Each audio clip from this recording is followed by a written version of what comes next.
The Drifter has this mysterious cargo that he's been dragging behind his ship for who knows how long. The ball. There's, yeah, that big chunk of ice. Where did it come from? In the season of the Drifter, we get to finally go to his ship. When you go into this thing, it's not what you expect.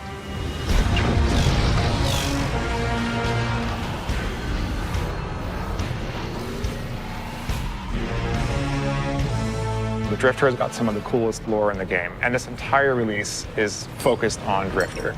Gambit is a chance at salvation. Take it. So in Season 6, we've got something for everybody, whether you're a D2 owner, a Forsaken owner, or an annual pass owner. We've got new gear to chase, new weapons to chase. We've got exotic quests. We've got clan rings. We've got lore. Every week, there's something different for you to do.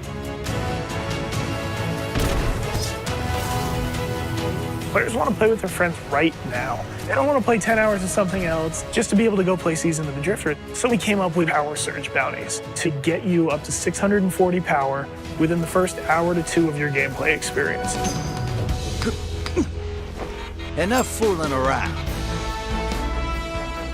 Day one, you're going to log in, you're going to talk to the Drifter. He's going to inform you that the most important thing you do is go play Gambit Prime. So you're going to want to play Prime and then go play Reckoning, and then take your rewards from Reckoning back to Prime. Yeah, it's this great little loop. Dredging.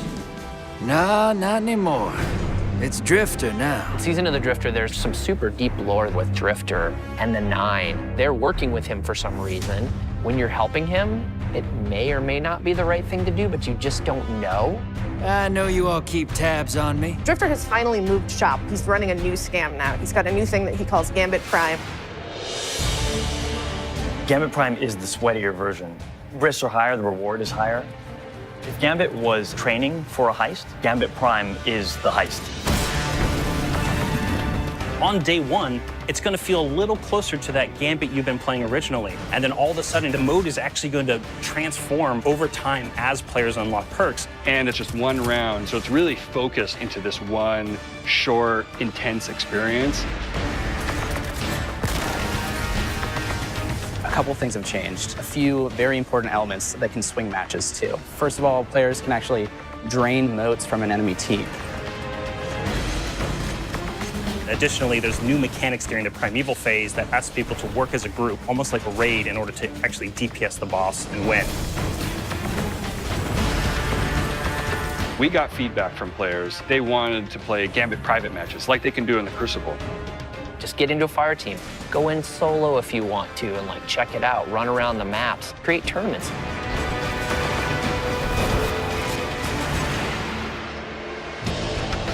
In the original Gambit, we had these 4 soft roles. The goal was with Gambit Prime, we wanted to really emphasize these roles and what can we do to make people feel like they are picking and playing a specific role. So we built brand new armor sets that allow you to basically lean into the roles that we built for the activity. Calling the Reaper, the person who kills as many combatants as possible. The Collector, the person who collects as many motes as possible to send blockers. The Sentry, the person who's focused on defeating the Taken and helps you kill the Primeval. And then, of course, the classic Invader, who's going to wreak havoc on the other team as many times as possible.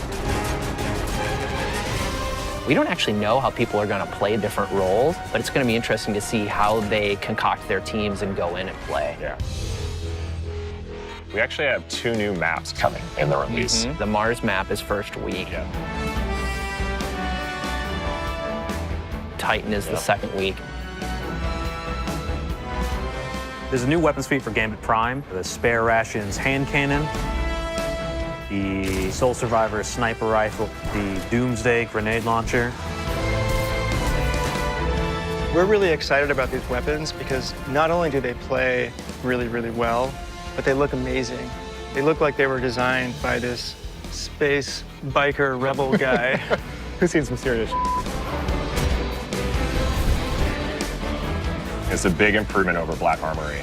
Annual Pass owners, day one, you will have full access to being able to play. As soon as you finish your first Gambit Prime match, Reckoning is going to open up. You're teleported into the planes of the Nine, which is this huge, like, vast space.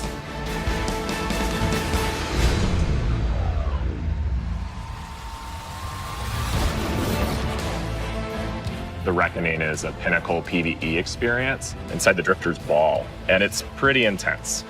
Yeah, it's not easy. It is not easy. When you first get dropped into Reckoning, it's complete chaos. You don't know what's going on. You're going to have to move fast. You're going to have to kill fast. High octane, back against the wall, enemies spawning.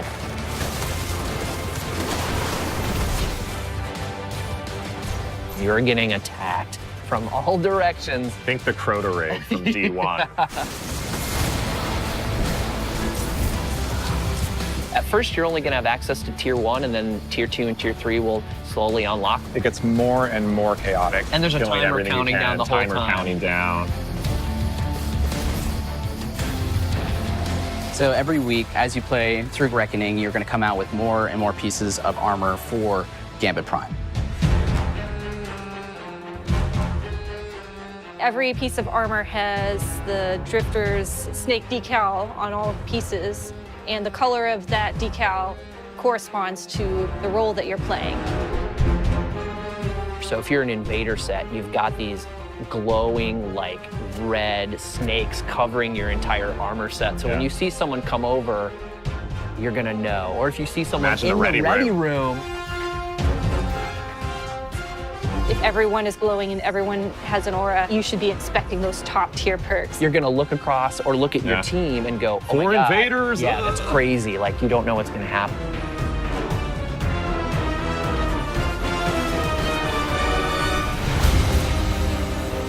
We're really excited for all the content we've got coming out, not just annual pass content. The new Crucible Pinnacle weapon, the new Vanguard Pinnacle weapon, a new spring event coming, which The we've never Revelry. had before, the Revelry. Yeah, week 2, you're going to start your journey to Thorn. I cannot wait to complain about people with Thorn as I'm holding Thorn. Season of the Drifter is really the first time we're coming out really understanding how we want to structure a season of content. Leading into shape Destiny more in line with what our core community wants.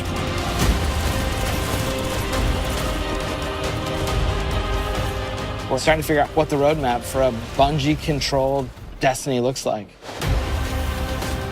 This is one of the most exciting times. We're beginning to form up the muscles to make Destiny a quick reacting live game, and I can only see it getting better from here. This is just the beginning of a conversation that we're going to have with you about where Destiny can go. Right now, the team's upstairs testing Season of Opulence. We're already building plans for how to make the thing comes out after that even better. There's a thing that comes out after that? Well, for the next one.